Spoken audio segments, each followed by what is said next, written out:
नमस्कार व्यूअर्स, और आप सब लोग कैसे हैं।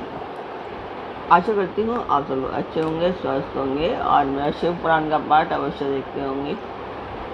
तो सबसे पहले हम जान लेते हैं कि कल तक हमने कहाँ तक जाना था।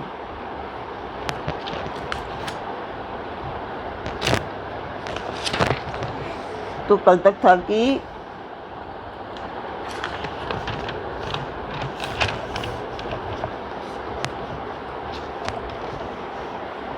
कल तक हमने बताया था कि इसमें शिव पुराण में पहले 108 श्लोक हुआ करते थे, बाद में भी कम कर दिए गए थे।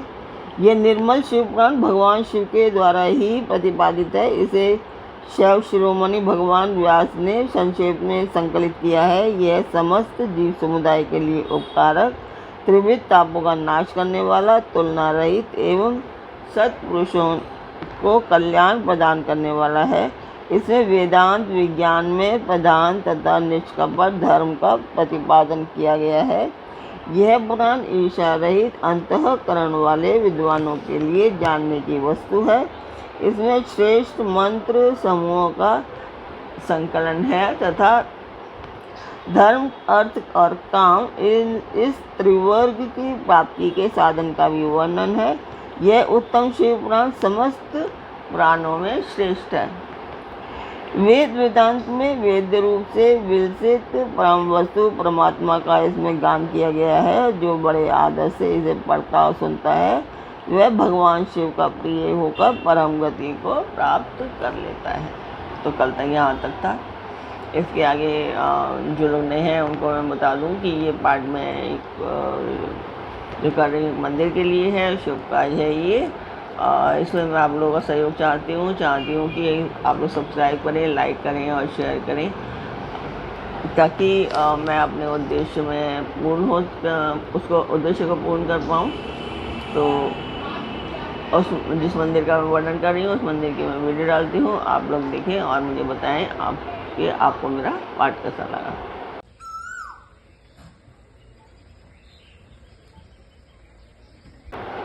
तो मंदिर की वीडियो आपने देखी, आपको मेरा पाठ कैसा लगा कमेंट बॉक्स में मुझे अवश्य बताया कीजिए। तो अब हम शुरू करते हैं आज का पाठ। स्वागत करती हूँ मैं आप सभी का अपने इस कार्यक्रम शिव पुराण में।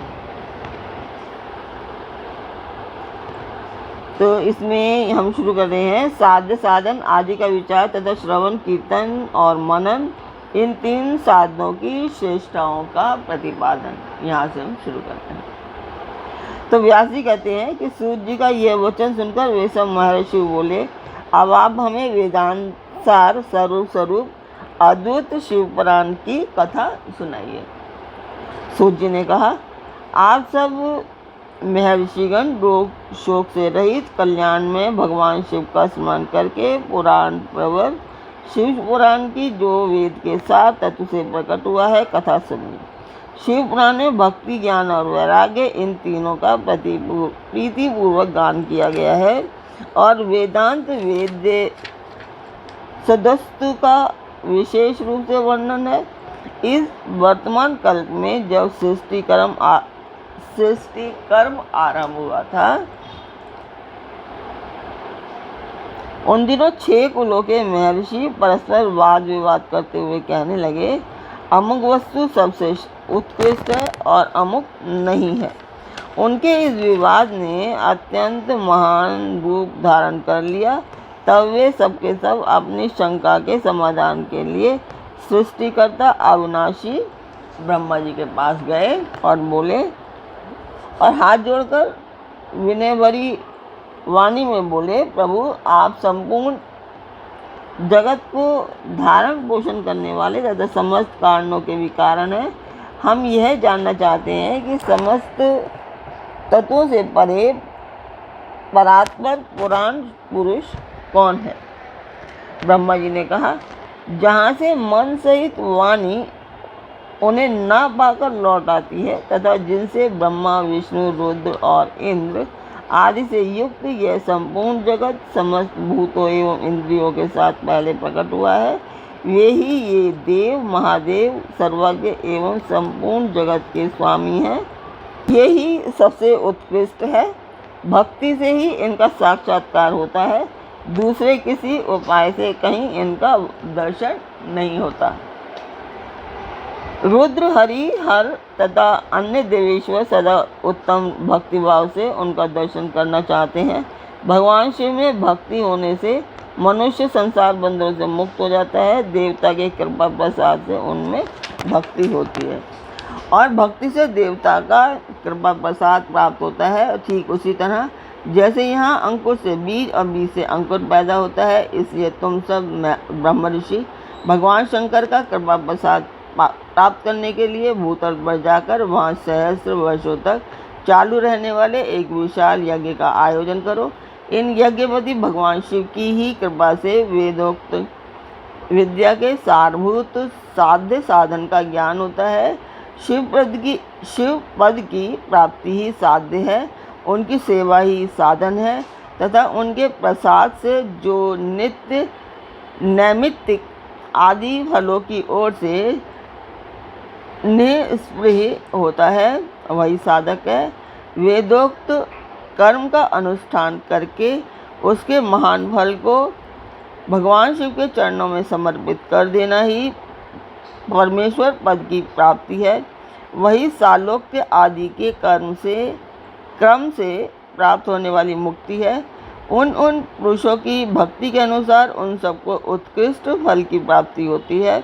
उस भक्ति के साधन अनेक प्रकार के हैं जिनका साक्षात महेश्वर ने प्रतिपादन किया है। उनमें से सारभूत साधन को संक्षिप्त करके मैं बता रहा हूँ। कान से भगवान के नाम, गुण और लीलाओं का श्रवण, वाणी द्वारा उनका कीर्तन तथा मन के द्वारा उनका मनन,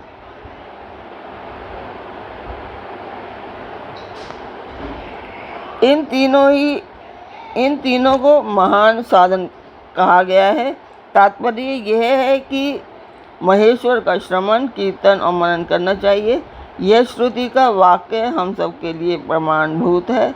इसी साधन से संपूर्ण मनोरथों की सिद्धि में लगे हुए आप लोग परम साध्य को प्राप्त हो। लोग प्रत्यक्ष वस्तु को आँख से देखकर उसमें प्रवृत्त होते हैं, परंतु जिस वस्तु का कहीं भी प्रत्यक्ष दर्शन नहीं होता उसे श्रवणेंद्रिय द्वारा जान सुनकर मनुष्य उसकी प्राप्ति के लिए चेष्टा करता है। अतः पहला साधन श्रवण ही है। उसके द्वारा गुरु के मुख से तत्व को सुनकर श्रेष्ठ बुद्धि वाला विद्वान पुरुष अन्य साधन, कीर्तन एवं मनन की सिद्धि करे। क्रमशः मनन पर्यंत इस साधन की अच्छी तरह साधना कर लेने पर उसके द्वारा सालोक्य आदि के क्रम से धीरे धीरे भगवान शिव का संयोग प्राप्त होता है। पहले सारे अंगों के रोग नष्ट हो जाते हैं, फिर सब प्रकार का लौकिक आनंद भी विहीन हो जाता है। भगवान शंकर की पूजा, उनके नामों के जप तप तथा उनके गुण रूप विलास और नामों के युक्ति परायण चित्त के द्वारा जो निरंतर परिशोधन या चिंतन होता है उसी को मनन कहा गया है। वह महेश्वर की कृपा दृष्टि से उपलब्ध होता है। उसे समस्त श्रेष्ठ साधनों में प्रधान या प्रमुख कहा गया है।